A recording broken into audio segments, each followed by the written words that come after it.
Welcome to Faith and Freedom. For the next few minutes, we hope to inform, inspire, and encourage you as we discuss legal victories and challenges to your fundamental freedom and religious liberties. Faith and Freedom comes to you from Liberty Counsel, a civil liberties education and legal defense organization. Join us now as Mat Staver, founder and chairman of Liberty Counsel, explains the latest legal issues all across this country. In the courtrooms of America, Liberty Counsel is winning the battle for your constitutional freedom. Like California, New Jersey now is another state that's wanting to stop counselors and parents and their children from receiving counsel regarding unwanted same-sex sexual attractions, behavior, and identity. I am Mat Staver, founder and chairman of Liberty Counsel. Joining me is Daniel Schmid, Litigation Counsel for Liberty Counsel. Daniel, we were involved in the California case, still are involved in the California case, filing suit against the state of California for their so-called SB 1172, which is the bill that bans counselors and, from the client's perspective, clients from receiving or providing any counsel that would seek to diminish or reduce same-sex sexual attractions, behavior, and identity. And now New Jersey has gone down that same pathway, and we will be filing suit in that state as well.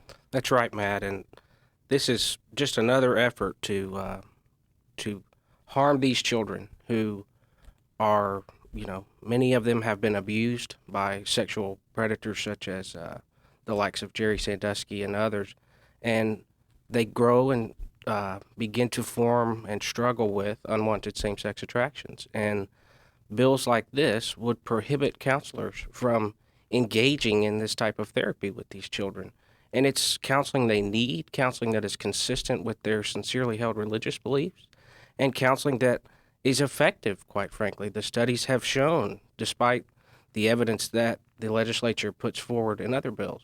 But when we talk about the evidence that they put forward, actually what they put forward are public policy statements by some counseling organizations. And by the way, they cite the American Psychological Association task force from 2009, and that task force that they actually cite undermines what their proposition is, because the task force itself actually says that there is evidence of benefit, and there is only anecdotal evidence of some kind of harm, and that's going to be from somebody who's self-reporting. But there's zero research with regards to counseling in this area with regards to minors. Zero, none. And they're actually asking for additional research in that particular area.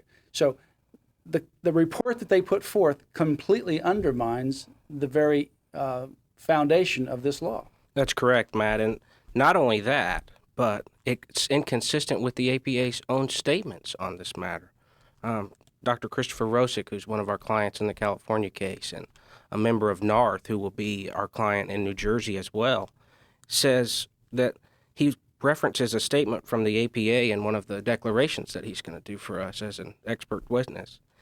And he says, the APA has recognized that there is no consensus among scientists about the exact reasons that an individual develops heterosexual, bisexual, gay, or lesbian orientation, but that same-sex behaviors and attractions are not strictly determined by biology or genetics and are naturalistically subject to significant change, particularly in youth and early childhood.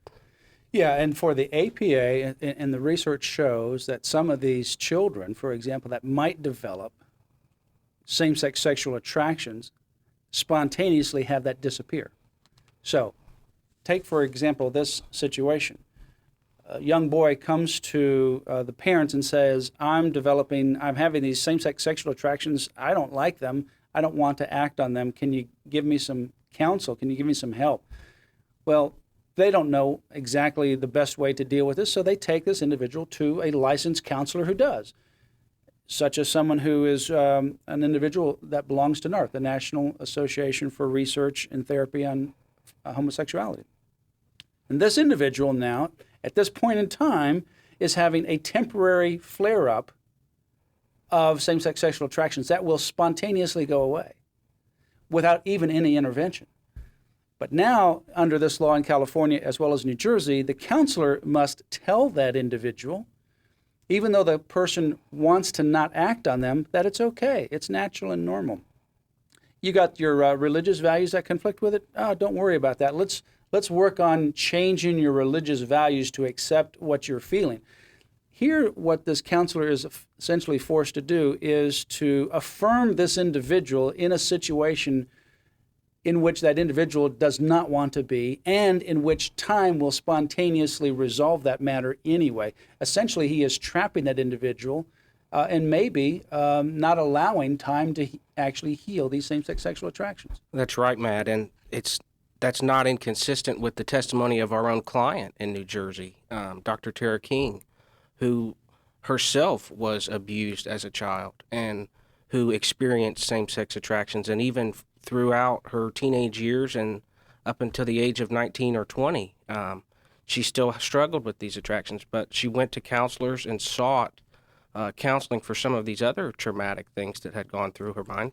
And her counselor sits down and tells her, well, you were born a lesbian, you're always going to be a lesbian, you should quit trying to get out of it. This is just the way it is. Regardless of whether you want to change or whether you think change is possible, her counselor just continued to impose that type of viewpoint on her, and that's inconsistent with the fundamental principle of mental health counseling, which is that the client has the right to self-determination. Yeah, and this is across the board, APA, whatever organization it is, the client has the right of self-determination. So the client comes to the counselor. The client, first of all, has the right to select the counselor of his or her choice to be able to reach a particular goal that he or she sets for themselves. So here's an individual, a young boy. He may have or may not have been abused by the likes of a Jerry Sandusky. It may have other factors that have developed.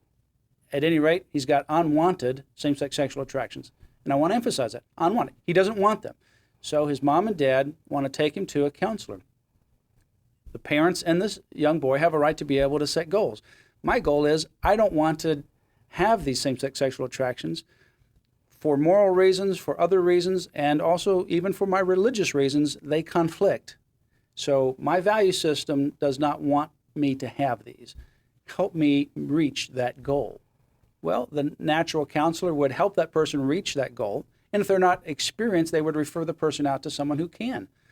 But under this law, unlike any other area of counseling, you name it, where the counselor is trying to help the client reach the goal of the client, this is one where the counselor has to essentially tell the client that goal is not good. The goal that you should reach is that you need to accept your same-sex sexual attractions. You need to accept, if you're now engaging in behavior, the same-sex sexual behavior. If you now identify yourself as gay or lesbian or whatever iteration, you ought to accept that. And the client says, well, no, I don't want to do that. And the counselor has to come back and say, you have to do that. That's the direction we're going to go. If the counselor in California or New Jersey were to say to this client, let's talk about this and let's work through how you can eliminate, reduce, resolve these same-sex sexual attractions, behavior, or identity, the counselor will be charged with an ethical violation, which is absolutely unbelievable. Yes, and not only that, it places them in an irresolvable conflict because they will either violate these laws in New Jersey, A3371, or they will violate other principles of their ethical codes, whether it be the APA code or the American Counseling Association code or what have you. They're in a catch-22. Yes. Because their codes say that they have to address the goals of the client and help the client meet their goals. And if they don't, if they try to override them, well, that can be a problem. And this one says, no, you can't allow the client to reach that particular goal, everything else, but on this issue, no, you've got to override your client's goal. So now the client or the counselor is in a catch-22. They're going to be in violation no matter what they do. Well, we're going to file suit in New Jersey just like we are litigating in California. These are significant issues where the state is coming in and imposing an ideology. Homosexual attractions and behavior and identity is fine, but anything that seeks to reduce it, even though the client wants that, is unethical behavior. That's absolutely outrageous that the state would come in for the very first time in history, to my knowledge, into a counseling situation and tell the counselor what he or she must say, and to the client what he or she may receive as counsel. This clearly crosses the line. It's not based in science or reality. It's based in ideology, and we're going to challenge it aggressively. And we want you to continue to pray for us, not only in the California case, but now the New Jersey case and any other place in the country that this situation arises. Go to Liberty Counsel's website, lc.org, and we need your financial support on this case. These are significant cases, and we ask that you stand with us in your prayer and in your regular, consistent financial support. You have been listening to Faith and Freedom with Liberty Counsel. We hope that we have motivated you to stand up for your faith, family, and freedom. We can accomplish a lot when we work together. Get informed and get involved today. Sign up for our free monthly newsletter, The Liberator. We will send it out to you free of charge. Stay informed with our Liberty Alert email updates. Just click on the website at www.lc.org or call us at 1-800-671-1776. Tune in next time to learn more about your rights right here on Faith and Freedom.